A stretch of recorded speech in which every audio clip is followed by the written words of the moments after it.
Hello students, welcome to concept nursing classes. आज की class में KGMU nursing officer special practice test number 34 solve करेंगे। Question number 1, which factor increases heart rate during exercise? व्यायाम के दौरान हृदय गति दर को कौन सा कारक बढ़ाता है? Proprioceptors, autonomic nervous system, chemoreceptors and baroreceptors. Correct answer हो जाएगा इसका ऑप्शन ए, प्रोप्रियो रिसेप्टर्स। ऐसे रिसेप्टर्स होते हैं जो कि मसल्स में और जॉइंट्स में मूवमेंट का पता लगाते हैं और इनको भेजते हैं ब्रेन के पास। ब्रेन के द्वारा सिग्नल आते हैं हार्ट के पास और हार्ट बीट इस प्रकार से बढ़ जाती है, इसलिए इसका पहला ऑप्शन सही है। Proprioceptors in muscles and joints detect movement and signal the cardiovascular centre to increase heart rate during exercise. Next question, question number 2. The chest pain that occurs intermittently over a long period that with same pattern is called Prinzmetal's angina, chronic stable angina, unstable angina, angina diabeticus. Correct answer is option 2. Chronic stable angina एक इस प्रकार का angina होता है जिसमें किसी भी प्रकार का काम करने से, लेबर से, श्रम से जो पैटर्न होता है एंजाइना में उसमें परिवर्तन होता है और आराम करने से या दवा के द्वारा इसमें आराम मिल जाता है। इस प्रकार से ऑप्शन सेकंड यहां पर सही हो जाएगा। This type of angina occurs with predictable pattern due to exertion and is relieved by rest or medication. Next question, question number 3. Which factor increases heart rate during exercise? ये पुनः question repeat हो गया, इसको हम लोग skip करेंगे। Next question, what are the lymph nodes near the lungs and heart in the chest called? Mediastinal lymph nodes, cervical lymph nodes, popliteal lymph nodes, inguinal lymph nodes। तो ऐसे lymph nodes जो कि lungs और heart के पास पाए जाते हैं उनको क्या कहा जाता है? तो इनको बोला जाएगा option B, mediastinal lymph node, इसलिए पहला ऑप्शन यहां पर सही हो जाएगा। Mediastinal lymph nodes, these are located in the mediastinum region of thoracic cavity close to the lungs and heart. Next question, question number 5. Which agent is used to prevent chemotherapy induced neutropenia due to high dose myelosuppressive drug? अत्यधिक माइलोसप्रेसिव chemotherapy से उत्पन्न neutropenia को रोकने के लिए किसका उपयोग किया जाता है? Antibiotics, blood transfusion, WBC growth factor and platelets count. तो यहां पर जो अत्यधिक माइलोसप्रेसिव कीमोथेरेपी से जो उत्पन्न होने वाला न्यूट्रोपीनिया है जिसमें न्यूट्रोफिल्स की कमी हो जाती है, उसका न्यूट्रोपीनिया को रोकने के लिए जो इसमें प्रयोग किया जाता है उसको कहते हैं WBC ग्रोथ फैक्टर, इसलिए तीसरा ऑप्शन यहां पर सही हो जाएगा। WBC growth factors like GCSF helps in stimulating the production of neutrophils post chemotherapy. WBC growth factors like GCSF chemotherapy के बाद न्यूट्रोफिल उत्पादन को उत्तेजित करते हैं। Next question, which of the following types of dances is essentially a solo dance? Kuchipudi, Manipuri, Kathak, Mohiniyattam. Correct answer हो जाएगा इसका ऑप्शन डी, मोहिनीअट्टम एक ऐसा डांस होता है जो कि एक ऐसा नृत्य होता है जो कि एकल नृत्य के रूप में, मीन सोलो डांस के रूप में होता है। मोहिनीअट्टम केरल का शास्त्रीय एकल नृत्य है। यह आमतौर पर महिलाओं द्वारा प्रस्तुत किया जाता है और इसकी प्रस्तुति सौम्यता व लयबद्ध गति पर आधारित होती है। Next question, What does N in TNM classification stands for? TNM वर्गीकरण में N का क्या अर्थ है? extensive lymph node involvement. Regional lymph nodes cannot be assessed. No lymph node in involvement. Micrometastasis in lymph nodes. Correct answer हो जाएगा option 2, regional lymph nodes can not be assist. In TNM में जो N का अर्थ होता है कि regional lymph nodes can not be assist, जो regional lymph nodes होता है उनका हम लोग असेसमेंट या आकलन नहीं कर सकते हैं। N describes the extent of lymph nodes involvement in cancer staging. N cancer staging में लिम्फ नोड भागीदारी को स्थिति को दर्शाता है। Next question, an example of adjuvant analgesic therapy for pain management is. दर्द प्रबंधन के लिए सहायक एनाल्जेसिक थेरेपी का एक उदाहरण है non salicylate, GABA receptor agonist, mixed agonist, antagonist, partial agonist. Correct answer is option 2, GABA receptor agonist. अब इसमें जो गाबा रिसेप्टर्स एगोनिस्ट होते हैं इनका यह उपयोग किया जाता है पेन मैनेजमेंट में, इसलिए सेकंड ऑप्शन यहां पर सही होगा। GABA agonist are used as adjuvant therapy in chronic pain due to modulate nerve signals. GABA agonist तंत्रिका संकेतों को नियंत्रित करने के लिए पुराने दर्द में सहायक थेरेपी के रूप में उपयोग किए जाते हैं। Next question, best method to assess nebulization therapy effectiveness in a 4-year-old child. 4 वर्षीय बच्चे में नेबुलाइजेशन थेरेपी की प्रभावशीलता का आकलन करने का सबसे उपयुक्त तरीका क्या है? Ask child if breathing feels better, monitor oxygen saturation and respiratory rate, count cough episodes, measure peak flow reading. Correct answer हो जाएगा इसका option 2, monitor oxygen saturation and respiratory rate.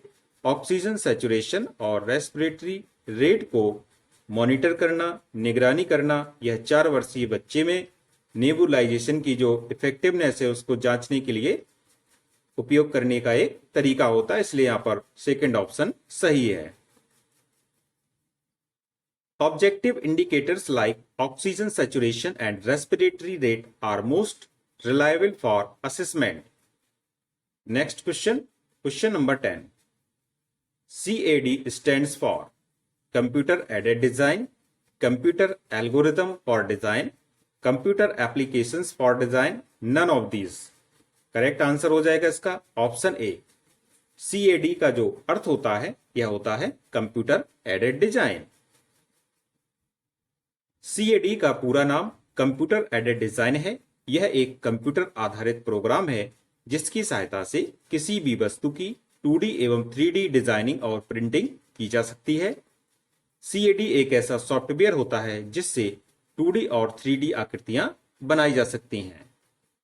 Next question, the fill in the blank, यहां पर आपको बताना है membrane surrounds the lung. फेफड़ों के चारों ओर कौन सी झिल्लियां होती हैं? पेरिकार्डियल, मीडियास्टिनल, प्लूरल या पेरिटोनियल। करेक्ट आंसर हो जाएगा ऑप्शन सी, प्लूरल झिल्लियां होती हैं। फेफड़ों के चारों ओर प्लूरल झिल्लियां पाई जाती हैं। एक झिल्ली फेफड़े को ढकती है और दूसरी झिल्ली छाती की अंदरूनी सतह पर होती है। इन दोनों के बीच में एक तरल पदार्थ भरा होता है जो कि फ्रिक्शन को कम करने का काम करता है।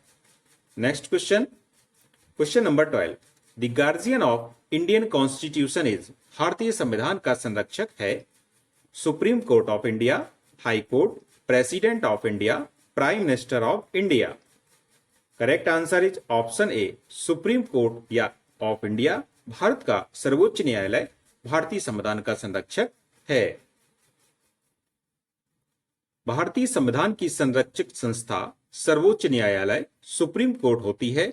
संविधान के अनुच्छेद 32 के अनुसार नागरिकों के मौलिक अधिकारों की रक्षा सर्वोच्च न्यायालय द्वारा की जाती है। Next question, when are the chances of acute endometritis developing in A women, एक महिला में एक्यूट एंडोमेट्राइटिस के विकसित होने की संभावना कब होती है? After menopause, after menarche, after abortion और childbirth, in childhood.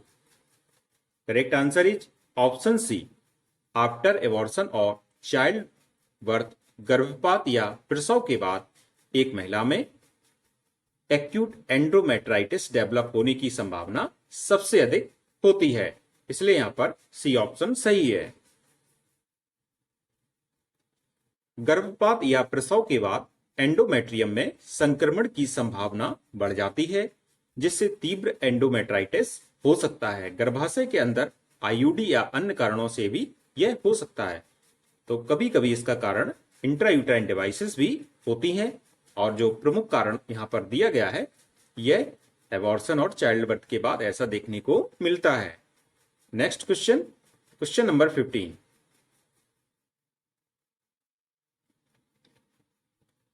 In placenta previa, what is the most common maternal complication during delivery?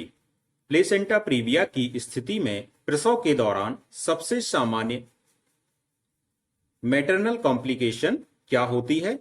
Mail presentation, retained placenta, slow cervical dilation, preterm labour. Correct answer is option 4, preterm labour या समय से पहले प्रसव। यह placenta previa की स्थिति में सबसे सामान्य कॉम्प्लिकेशन देखने को मिलती है।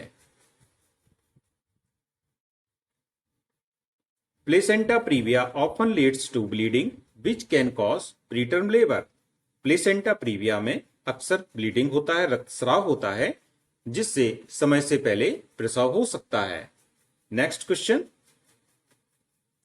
in deep palpation method, the skin depression is approximately 3 to 4 centimeter, 2 to 3 centimeter, 1 to 2 centimeter and 4 to 5 centimeter.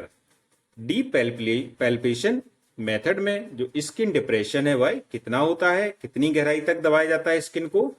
तो यह होता है ऑप्शन 4, 4 से 5 सेंटीमीटर तक।